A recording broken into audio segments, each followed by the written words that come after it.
ಪ್ರತಿಯೊಬ್ಬರೂ ಒಳ್ಳೆಯ ಪುಸ್ತಕಗಳನ್ನು ಓದುವ ಮೂಲಕ ತಮ್ಮ ಜ್ಞಾನವನ್ನು ಹೆಚ್ಚಿಸಿಕೊಳ್ಳಲು ನಿರಂತರವಾಗಿ ಪ್ರಯತ್ನ ಮಾಡಬೇಕೆಂದು ಪೊನ್ನಂಪೇಟೆ ರಾಮಕೃಷ್ಣ ಶಾರದಾಶ್ರಮದ ಅಧ್ಯಕ್ಷ ಸ್ವಾಮಿ ಪರಹಿತಾನಂದ ಮಹಾರಾಜ್ ಅವರು ಕರೆ ನೀಡಿದ್ದಾರೆ.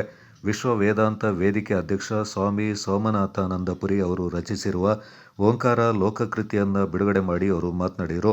ಪೊನ್ನಂಪೇಟೆ ಆಶ್ರಮದಲ್ಲಿ ಪುಸ್ತಕ ಬಿಡುಗಡೆ ಮಾಡಿ ಆಶೀರ್ವಚನ ನೀಡಿದ ಸ್ವಾಮೀಜಿಗಳು, ಈ ಕಾಲಘಟ್ಟದಲ್ಲಿ ಎಲ್ಲರೂ ಉತ್ತಮ ಪುಸ್ತಕಗಳನ್ನು ಓದುವ ಹವ್ಯಾಸ ಬೆಳೆಸಿಕೊಳ್ಳಬೇಕೆಂದು ಸಲಹೆ ನೀಡಿದರು.